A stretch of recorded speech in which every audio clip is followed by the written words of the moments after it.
It's all covered in today's China Truths. Once branded as an unstoppable juggernaut, China now hides a human catastrophe behind gleaming towers. The mask of prosperity is slipping, and what emerges is a nation fraying at every seam. Yesterday's teachers, engineers, and office workers are now sleeping in underpasses, digging through trash bins for food. Beneath the polished image of modern China lies a cruel statistic: over 600 million people scraping by on less than $2 a day. Officials call it social harmony. Reality calls it survival. For years, Beijing sold the world a futuristic fantasy: high-speed trains, tech giants, glittering skylines. But that fantasy is collapsing under the crushing weight of debt, joblessness, and vanishing hope. Even Premier Li Keqiang once let the truth slip: more than half the population lives on under 1,000 yuan a month. That's not enough to live, not in villages, not in megacities, and certainly not in a society that promised prosperity for all. Shenzhen's tech workers, Beijing's elderly, Chengdu's delivery riders, all are being swallowed by the same economic quicksand. The middle class? It's vanishing. In just a few years, disaster has moved at lightning speed. Assembly lines have gone silent. Real estate empires have crumbled. Entire industries have downsized. And in their place, a new underclass has formed. One made up of gig workers, recent graduates, and the elderly, all battling poverty together. Homelessness, once a taboo, is now a growing normal. In cities like Nanjing and Zhengzhou, tent cities have appeared beneath bridges. In Shanghai, food bank queues grow longer every week. Seniors kneel in once busy shopping districts, holding signs asking for a single meal. Social media has captured what state TV won't dare to show: families huddled in parking lots, children washing in gas station sinks, former managers now living in plastic shelters. These are the hidden worlds within China's urban jungle, invisible to outsiders, but heartbreakingly real. Beijing says nothing, but on the streets, the collapse is impossible to ignore. And it's picking up speed. China's economic downturn, hungry youth, collapsing cities, and a nation in denial. In the shadow of Chongqing's skyscrapers, groups of hungry youths silently scavenge supermarket dumpsters at night.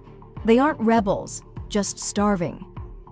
One undercover journalist from Hong Kong described the scene bluntly: "The poverty here is worse than anything I saw in rural Cambodia." Far away in Hubei, another storm brews.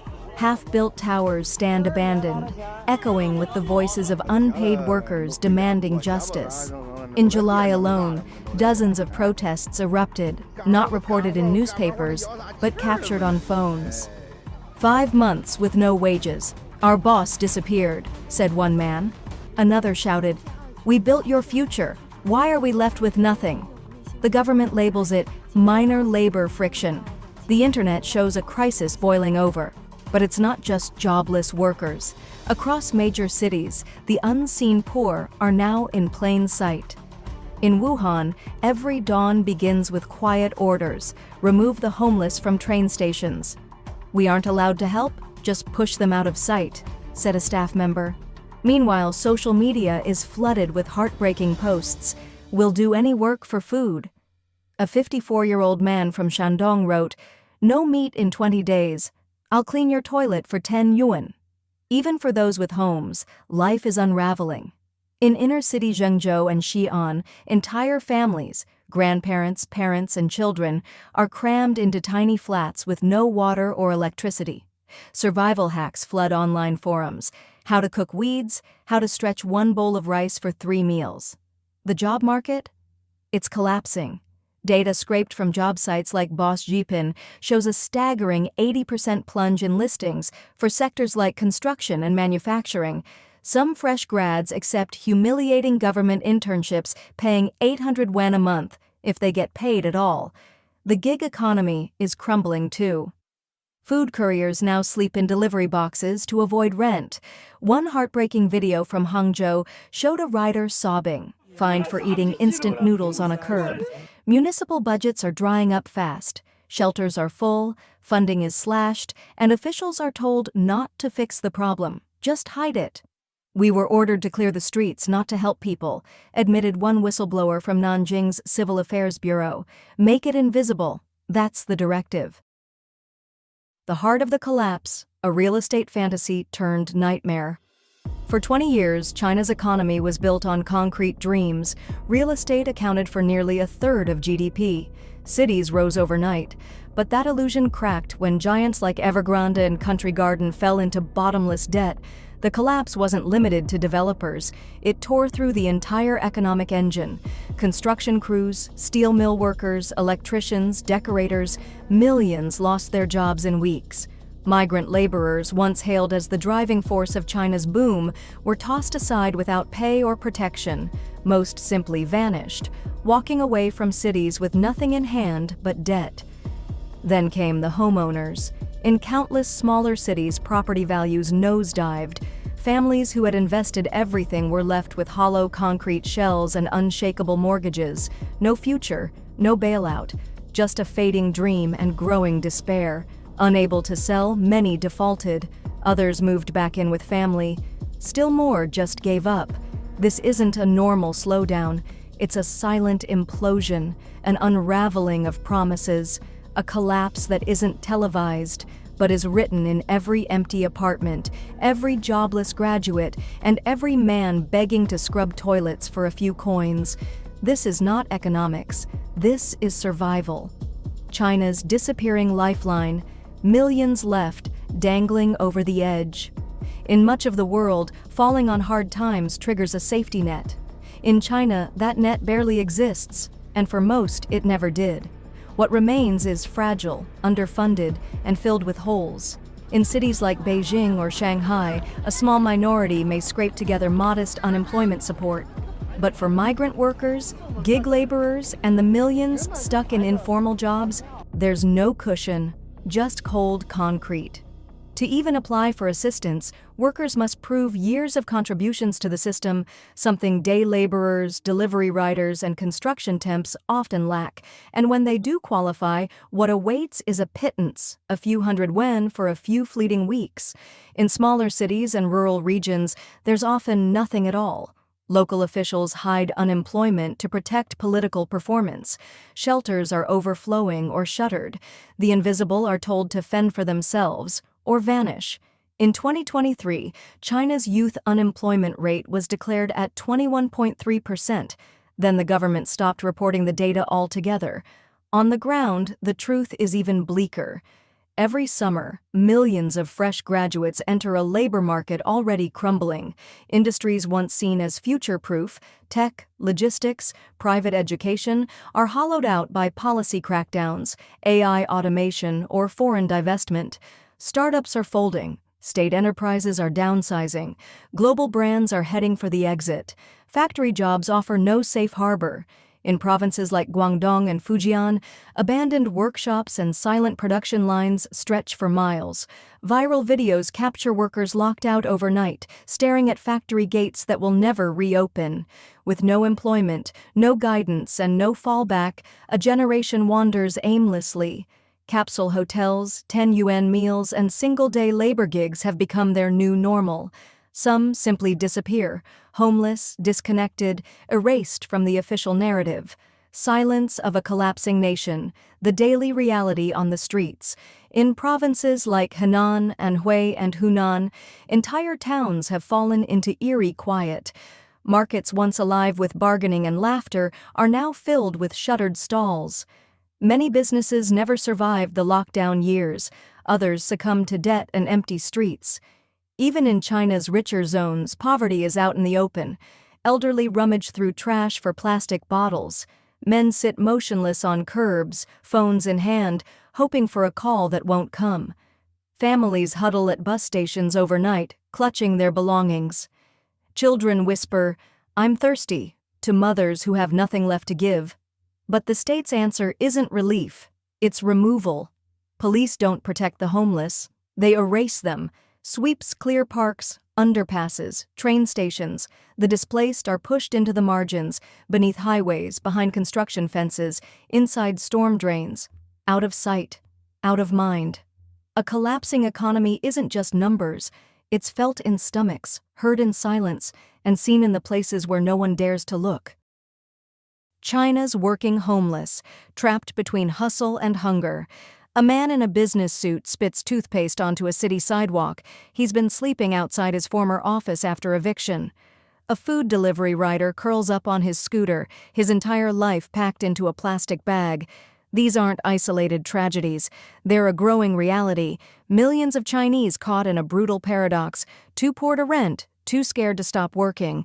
This isn't just a financial collapse. It's emotional, mental, human. For many, shame seals their mouths. Despair festers in silence. No therapy, no hotline, no help. Medical interns, ride-hailing drivers, fresh grads with mountains of student debt, all promised stability, only to be dropped into a world that no longer wants them. Even those lucky enough to have jobs live in constant dread, pink slips, medical bills, or one injury away from ruin. Some skip breakfast just to afford mobile data so they can keep job hunting.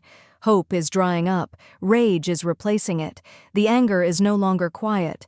Protests are erupting in places authorities never expected, on construction sites, inside warehouses, outside logistics hubs. The demands are simple: pay what you owe us. The responses? Silence, surveillance, sometimes even batons. Online platforms like Weibo and Tieba now resemble digital confessionals. My classmate hasn't replied in months. I'll take any job. Is anyone even listening? The system is unraveling at the seams. The working class is no longer just struggling, it's disappearing. What's left is a fractured nation with two realities. On one street, glass towers filled with luxury brands. On the next, workers boiling noodles over trash fires. China was once a symbol of relentless ascent.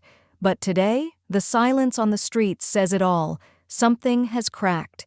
The lights are still on, but the dream is slipping away, one hungry, sleepless worker at a time. Please share your thoughts in the comments section below.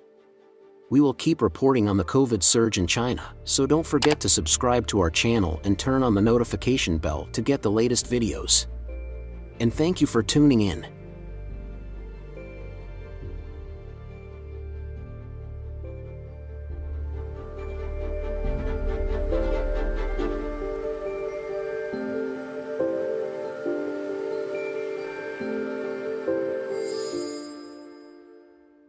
It's all covered in today's China Truths. I don't want to come back to China in my next life. This one has already been leaving nothing but scars. I saw a heartbreaking piece of news, news. Yet they're still pushing for more consumption, more stimulus, more so-called tools in the toolbox. But people don't believe it anymore. No matter what they say, no one trusts them. It's just too hard to make money now. These days, earning a living is harder than eating. The only people who seem to be doing well are civil servants. Some special government workers still make a few thousand yuan a month. If you can just maintain your current income, you're considered lucky. We're just grateful to still be alive. If I had known, I never would have left my hometown in Jiangxi for Guangdong. It's been over a month and I haven't found a job. Now I don't even have a penny left. I haven't eaten for a whole day and night. I can't even afford the bus fare anymore. I don't know what to do. Just look around. It's incredibly hard to find a job. The pipes are rusted and leaking. Everything's falling apart. Look at the middle-aged men, skin and bones, hunched over, barely hanging on. Some are literally begging for a single yuan. These days, if you're not going insane, you're thinking about suicide. No one kneels unless they're truly desperate. I'm a post-2000 university graduate, but I never thought I'd become a food delivery writer. I spent 4 years dreaming of a white-collar future, only to be crushed by reality. Now survival feels impossible. People sleep under bridges, from grandmas to young girls. We can't afford real homes, so we live under overpasses. What kind of era is this? The world has lost its warmth. So many people are struggling, fighting every day just to survive. Year after year they work, yet they still worry about making ends meet. The more you work, the more anxious you become. Honest, hardworking people still don't know when or if they'll ever get ahead. In Guangdong, even basic service jobs are hard to come by. Many have returned to Hubei. Just today, 10 buses left, packed with people going back. They leave as soon as the buses arrive. I have a child and elderly parents to care for. I graduated from a 211 university with a master's degree, but after more than 6 months, I just can't take it anymore. I'm heading home. Now people are pawning their homes, cars, appliances, even their phones and computers. The only spending left is on food delivery and cheap drinks. People still order food because they have to eat. That's the last bit of stimulation left in the economy.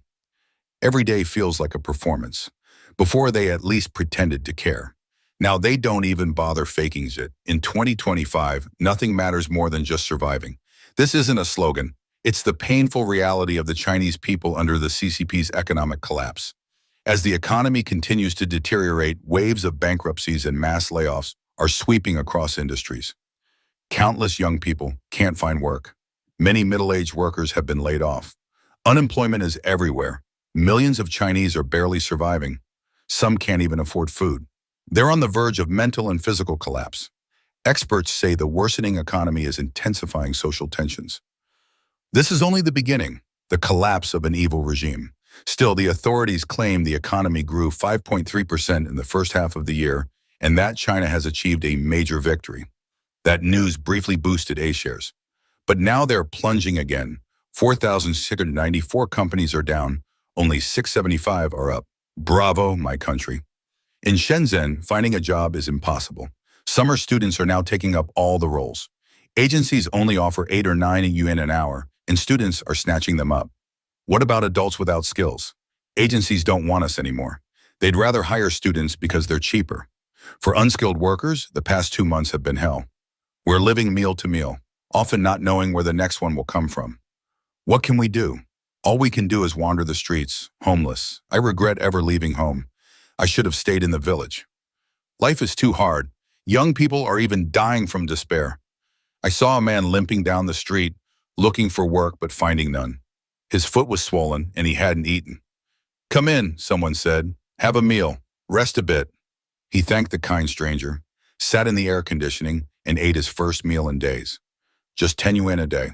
When there's no work, you don't eat. I'm 21, just graduated from university.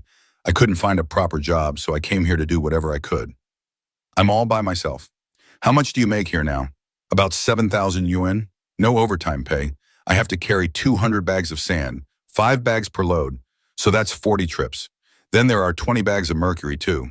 I've already started working non-stop. Each bag of sand weighs about 4 jin, roughly 2 kilos.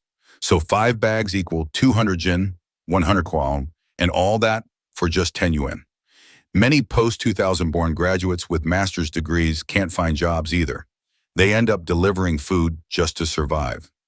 I thought earning a master's degree meant I'd get a good job right after graduation. But after 8 months of job hunting, I still haven't received a single offer. Yesterday, my mom messaged me and said that if I really couldn't find work, I should just go back home and figure things out later. But how can I accept that? I didn't want to go back empty-handed, so I started delivering food. "Hello, your food has arrived." If I had known I'd end up herding sheep after graduation, I wouldn't have studied so much. Now look at me. Even shepherding requires me to carry drinks. Not bad, right? Uncle, wake up. Sorry to disturb your sleep. My partner and I were walking our dog and saw you lying here for a long time. It's so hot today. Why are you sleeping out here? "I work over at Longfor," he replied. "But that's quite far from here," I said. "Yeah, it is," he admitted. "I got paid today and went to buy soy milk and train tickets at Pu'er Station. But I realized my money was gone." "Your money was lost?" "Yeah, I only had 40 or 50 yuan from working at the construction site. When I went to buy the ticket, I noticed it was missing. My yuan was next to me, but the money was gone." "Did you try looking for it?" "I did, but I couldn't find it. I just wanted to go home. I kept walking and somehow ended up here." "You walked all the way from the train station in this heat carrying things?" "I walked and rested along the way." "But you're going in the wrong direction. Longfor is the other way." "I probably lost my sense of direction when I left last night." "Uncle, have you had dinner yet?" "No, not yet." Some Chinese citizens have bypassed the Great Firewall and uncovered the truth about the CCP. They believe the current economic depression stems from CCP corruption and have publicly withdrawn from the party. Wang Xiaoyu from Hangzhou and Xi'an was deeply influenced by her father's accounts of the Cultural Revolution and the events of 1989. In college, she learned to bypass internet censorship and discovered uncensored evidence of the CCP's crimes, including the persecution of Falun Gong practitioners. Now unemployed, she announced her withdrawal from the Young Pioneers and Communist Youth League, hoping for a democratic China. A citizen under the alias Zhengzhou and Xi'an described China's economy as sluggish, with near-empty supermarkets and growing hardship. Blaming CCP corruption, they also declared their withdrawal from the party's organizations, saying they believe in karma and retribution. Beijing is spiraling out of control. China's economy is plunging off a cliff. While Beijing and Washington are still locked in economic and trade talks in London, a bombshell has dropped. China's latest economic data reveals a devastating blow, plunging consumer power, crashing product prices, and collapsing import-export figures that shattered market expectations. Panic is spreading fast. Facing a rapidly worsening crisis, Beijing scrambled to roll out new policies in a rush to address the urgent needs of the people. But doubts are mounting about whether any of it will work. As senior Chinese and American officials huddled in London during a temporary tariff war ceasefire, Beijing simultaneously released a flood of gloomy economic data. The results were far worse than analysts had anticipated, instantly drawing global attention. On Monday, June 9th, China's General Administration of Customs reported a staggering collapse. Exports to the U.S. nosedived by 34.5%, marking the steepest drop since the pandemic. Despite modest growth in exports to ASEAN and the EU, total exports in May rose only 4.8% year-on-year in USD, falling short of the 6% forecast. Even worse, May's export growth had slowed significantly from the 8.1% seen in April. Meanwhile, imports tumbled by 3.4%, a decline even deeper than expected. Other indicators painted the same grim picture. China's Consumer Price Index, CPI, posted a year-on-year decline for the fourth consecutive month, signaling persistent deflation. At the same time, the Industrial Producer Price Index, PPI, plummeted by 3.3%, the sharpest drop in nearly 2 years. The Chinese economy is now in freefall.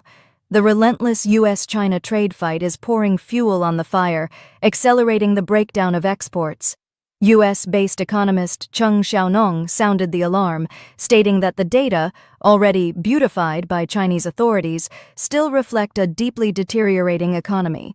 He noted that May's exports to the U.S. were based on pre-tariff orders, making the steep drop even more alarming. The situation, he warns, will only worsen in June. Cheng emphasized that although China has ignored international norms like the Geneva Agreement, it's still negotiating with the U.S. under the shadow of trade war. Yet these talks are merely superficial, as the deeper wounds fester. For China, a nation whose lifeblood is exports, the damage from capital flight is overwhelming. Cheng bluntly warned, "The trade conflict between China and the U.S. will keep escalating." China, once the beating heart of global manufacturing, is now fading into the background. Foreign companies are pulling out month by month. Orders are drying up, investments are vanishing. This is not temporary. China's gradual exit from the global supply chain is irreversible. He added that the sharp drop in exports is only part of the story. Imports, an early indicator of future production, are also crashing. He explained, when imports fall, it means factories aren't buying raw materials. No raw materials means no production, no repackaging, no exports. A drop in energy imports shows idle factories and shrinking labor demand. His conclusion is chilling. From collapsing imports to crashing CPI and PPI, all signs point in one direction. China's economy is heading for a cliff-edge collapse. While China's exports to the U.S. are plunging amid the tariff war, the situation at home is even more alarming. Internal circulation is collapsing, and deflation has persisted for months, triggering growing fears about a full-blown economic meltdown. Both CPI and PPI are falling in tandem, and the internal economic engine is sputtering. China is trapped in a vicious cycle of collapsing consumer demand, with no clear exit in sight. Economist Commander warned that despite ongoing China-US negotiations in London, there's still massive uncertainty. Will any deal be reached? And more importantly, will it even be enforced? Meanwhile, the hard truth is undeniable. China's CPI and PPI are both plunging. And that dual decline signals something far worse. Prices for consumers will continue to fall, not due to health or competition, but because of systemic weakness. Even if China and the US somehow reach a new consensus, it won't be enough to break the downward spiral of evaporating demand caused by a breakdown in internal circulation.